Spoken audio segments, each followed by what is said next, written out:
So what is up, guys? Nick here, helping you to master your technology. Welcome to the iPhone XR versus the iPhone 11 speed test. Now, I did a video earlier this year. Should you buy the iPhone XR versus the iPhone 11? I'll leave a link down below if you could check that out. Let's go ahead and boot these up in 3, 2, 1 and see which one is faster. Now, the iPhone XR does have the Apple A12 Bionic CPU with 3 gigabytes of RAM, and the iPhone 11 here on the right does give you an Apple A13 Bionic chipset with 4 gigabytes of RAM, both on the ARM architecture. Now, I could tell you one thing, they're both on the latest software, and the XR boots up first over the 11. I could tell you one thing, they're both very similar feeling phones besides the camera. We discussed that more in the should you buy comparison, but you've seen the XR booted up first over that of the iPhone 11. Okay guys, so let's test out the Face ID performance between both of them. Looking at the iPhone 11, you can see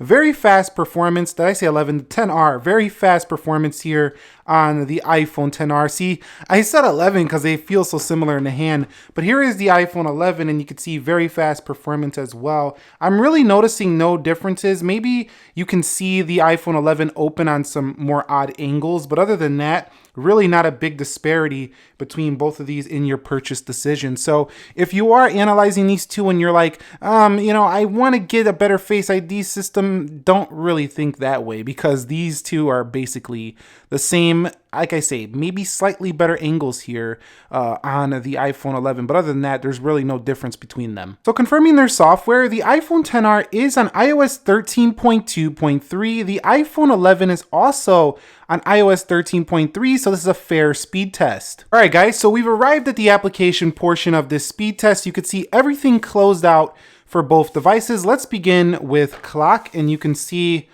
nothing really. Let's go into calculator. You can see pretty similar once again. Now, when in Apple-based applications, they do seem pretty similar in performance. Let's go into calendar. You can see very fast on both. Let's go into weather. And that one was maybe a little bit to the 11, just barely. Let's go into iMovie. You can see that one I think was slightly to the 11. Let's go into Instagram. And you can see which one's gonna load it up first. That looked pretty even. You've seen the notifications right there. Let's go into my page and you could see scrolling through, loading up the extra content. Everything is very similar in performance on both of these. Let's go into Twitter. And you can see Twitter is first there, just a little bit on the right, but nothing to make a big difference in our everyday usage. Let's go into YouTube and we're gonna hit the home page and we're gonna just scroll, and you could see scrolling pretty similar. It looks like the iPhone 11 may be loading content slightly faster, but only ever so slightly. Let's go into Amazon. And let's see which one is going to be shopping first here. Looks like the iPhone 11 has got the win on that one. So sometimes you'll see the 11 a little bit faster, but like I say, I wouldn't choose this over this phone if you were just coming on the basis of a processor bump, because really it's not a big one. It's kind of like the Series 4 to Series 5, not a big processor bump. Let's go into Best Buy, and you can see that Best Buy loaded a little bit faster on the 11. Let's go into Pandora, and you could see Pandora. It looked like it was like it's just barely, just like the actual specification, just barely better. Well, you're seeing right now the 11 just barely better. Let's go into Dead Trigger and see which one can start shooting these zombies first. Let's hit play. Hit that one first on the XR. But when you're actually in the game here, you're going to notice that the graphics of both of them are really good and they can both handle these games pretty much with ease. Now, one thing I will say is I think that the 11 has a little bit better battery life. So just because the processor is a little bit more efficient with the battery life. So maybe you might get maybe 30 minutes or so better in a game. But other than that, when you're using these day to day, they're both very fast in the performance section. Let's go into PUBG Mobile now and see which one can load this up first.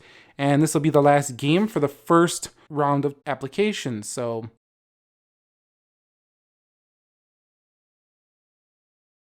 looks like the 11's a little bit ahead here.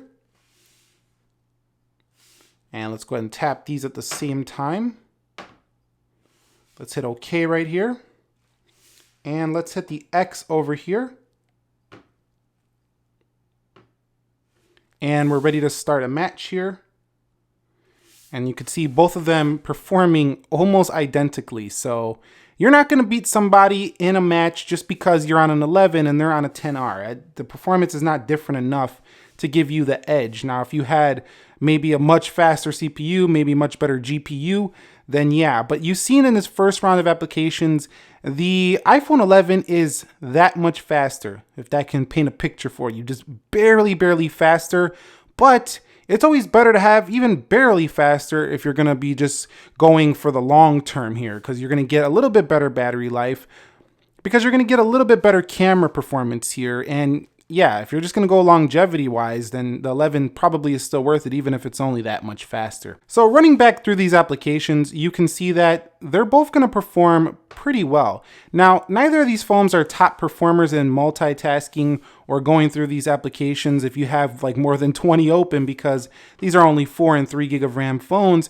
But iOS does a good job at making you think that they're open. It'll pause the applications and it just really doesn't bother you. You just kind of feel like it's always performing fast, which is a good thing on this device. There goes the 10R sliding around. Let's go into Instagram and you could see, again, really just solid performance on both. And if I was buying one of these or the other, I would just look at how much do I want to pay and do I want another camera on my phone. It's very easy to fall into the hype of the camera, but you know, once you start using it, if you find yourself not using that wide angle that much, you might be regretting paying that extra when you could have just got a cheaper 10R, for example. Okay guys, so I have a 4K clip here on both of them. We're gonna go ahead and save the video here in iMovie to see which one can do this process faster here. 38 seconds, let's go ahead, 3, 2, 1. And I wouldn't be surprised if the 10R keeps up. These processors are both very good, and they're both some of the fastest in the industry. So even if the 11's a little bit faster, it shouldn't be by much here. And you could say though, as the clip gets longer, the A13 should do a little bit better. So if you are going to be working with very long video clips, you probably still want to opt for the 11 here, as you've seen pretty close here. But I found that once you start getting the longer video clips, the 11 I would probably still opt for, just because more RAM and it does have more CPU power in the A13. Even if it's slight, that little bit slight can always help when doing intensive tasks like video. Okay guys, so let's see how fast these guys can open up their camera systems. 3, 2, 1. And you can see, it looked like the 10R was a little faster. I could be wrong. Let's do that again. 3, 2, 1.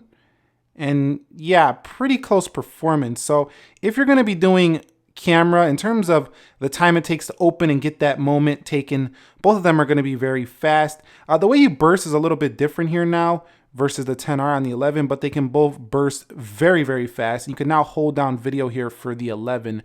But I gotta say that in terms of the actual picture quality, I do prefer the deep fusion that's on the 11 over the 10R. It gives you more detail in your photos, especially when you do zoom in on your content that you are creating. So yeah, there is an advantage here in the camera for the 11. One of the main ones actually is that camera.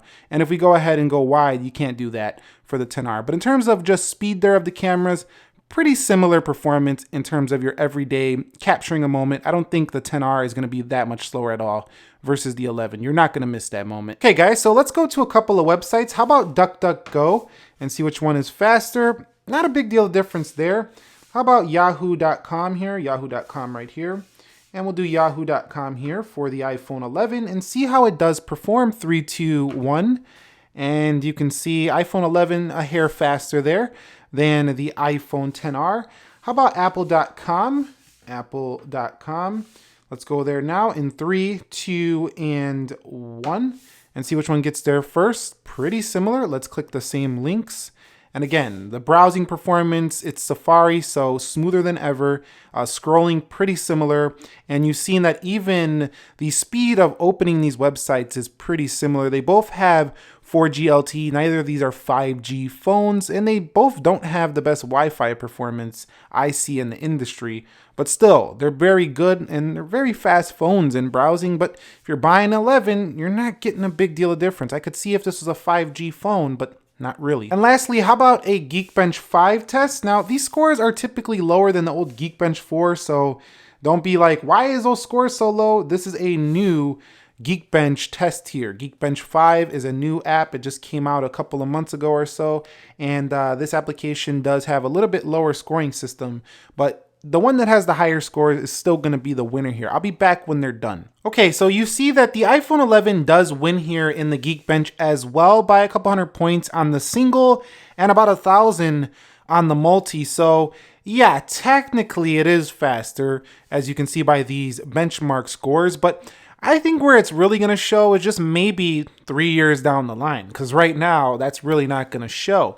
But if you are serious about taking photos with wide angle, or you just care a lot about your photography, you do get better results for the Apple iPhone 11 with its dual camera with deep fusion. So I would pick it up if you care a lot about the camera. The battery life is slightly better in my experience, but not a lot, pretty similar overall. And I would just say that get the XR if you can live without those things. It's an excellent value, one of the best iPhone values today. So yeah, if you guys found this video helpful, entertaining, informing, do me a favor, click that like button for me. If you're new here, consider subscribing to the channel for more videos like this. Nick here helping you to master your technology. Be sure to be well, and peace.